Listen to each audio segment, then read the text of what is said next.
نحمدہ ونصلی علی رسولہ الکریم اما بعد فاعوذ باللہ من الشیطان الرجیم بسم اللہ الرحمن الرحیم اللہم صلی علی محمد وعلی آل محمد واصحاب محمد وبارک وسلم علیہ۔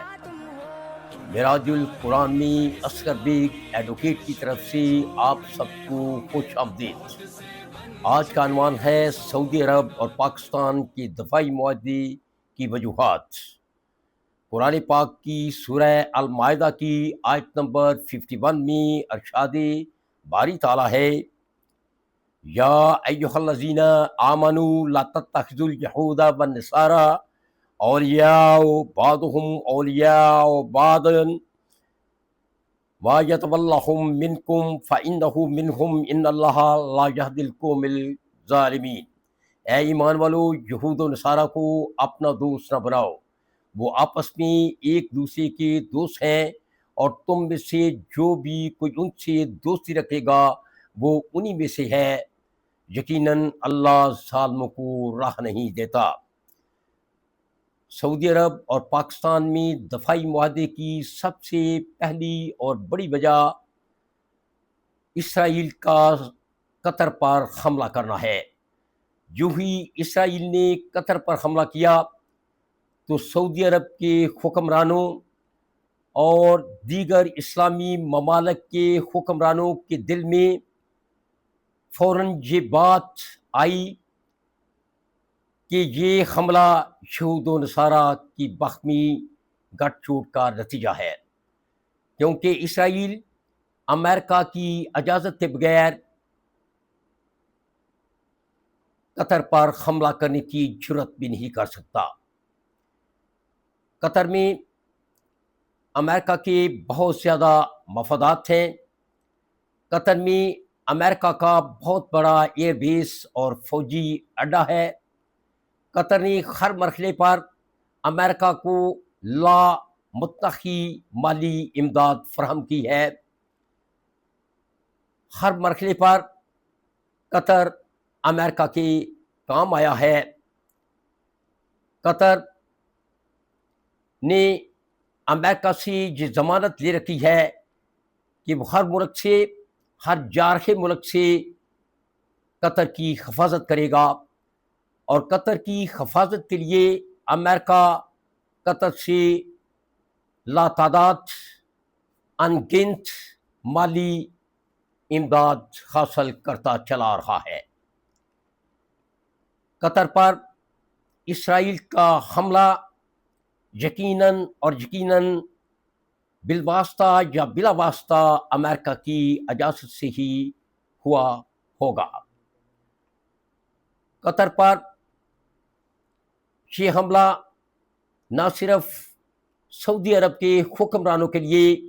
بلکہ عالمی اسلام کے دیگر ممالک کے لیے بھی ایک الارم تھا، ایک انتباہ تھا۔ سعودی عرب اور پاکستان کے درمیان دفاعی معاہدے کی دوسری بڑی وجہ مدینہ منورہ کی فضاؤں میں ڈرون کی پرواز تھی اور مدینہ منورہ میں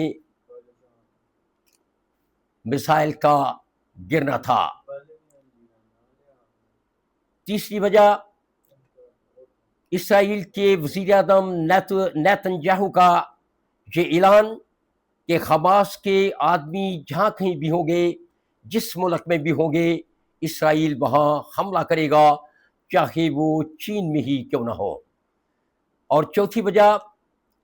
اسرائیل کے وزیر اعظم نیتن یاہو کا یہ انتباہ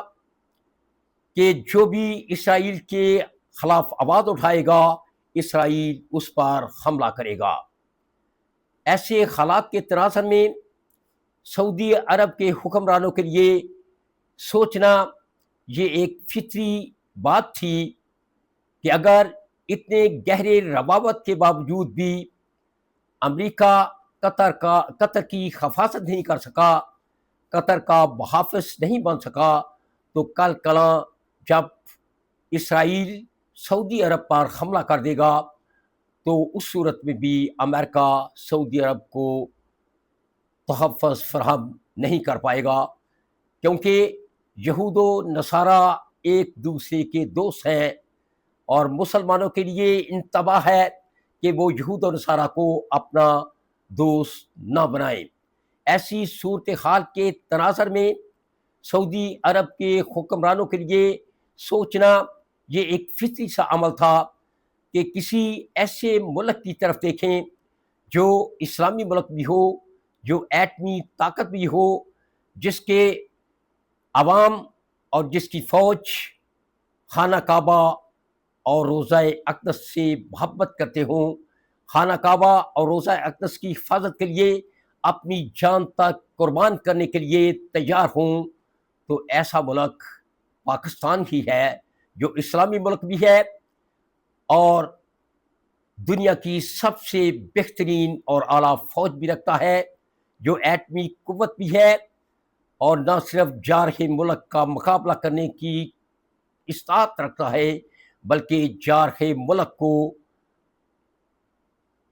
بغیر کسی ڈھیلے کے، بغیر کسی دیر کے، بغیر کسی تاخیر کے تباہ و برباد کرنے کی بھی صلاحیت رکھتا ہے۔ پاکستان نے پاک بھارت جنگ میں، جو کہ مئی 2025 میں ہی ہوئی تھی، بھارت کی تمام تر دفاعی اور عسکری قوت کو چند ہی گھنٹوں میں تباہ و برباد کر کے رکھ دیا۔ پاکستان کی افواج نے جدید ٹیکنالوجی اور سائبر سسٹم کی مدد سے ہندوستان کے دفاعی نظام S-400 کو نہ صرف تباہ و برباد کر دیا بلکہ بالکل بیکار اور بے سود بنا کے رکھ دیا۔ ہندوستان کے رافیل طیاروں اور دیگر سپرسونک کو مار گرایا، ان کے کئی ایئر بیسز کو نشانہ بنایا، اس کی عسکری اور فوجی قوت کو بالکل برباد کر کے رکھ دیا، اور دنیا کو ورطۂ حیرت میں ڈال دیا کہ پاکستان جدید ٹیکنالوجی کے لحاظ سے اور سائبر سسٹم کے لحاظ سے دنیا کا ایک بہترین ملک ہے۔ ایسے حالات میں اور پاکستان کی دفاعی قوت کو دیکھتے ہوئے سعودی عرب کا پاکستان کے ساتھ دفاعی معاہدہ کرنا ایک نہ صرف فطری عمل ہے بلکہ ایک برادرانہ اسلامی ملک ہونے کا بھی ثبوت ہے۔ مشرق وسطیٰ کی دیگر ریاستوں کا بھی یہ فرض ہے کہ فوری طور پر سعودی عرب اور پاکستان کے دفاعی معاہدے میں شامل ہو جائیں اور ایک عظیم تر دفاعی معاہدے کی ابتدا کریں، اور سارے ملک مل کر نہ صرف پاکستان کا قرضہ اتار دیں بلکہ ایک مشترکہ دفاعی فوج کے قیام کو عمل میں لائیں تاکہ کوئی بھی دشمن، کوئی بھی جارحے ملک اسلامی ممالک پر حملہ کرنے کی جرات نہ کر سکے۔ وما علینا الا البلاغ۔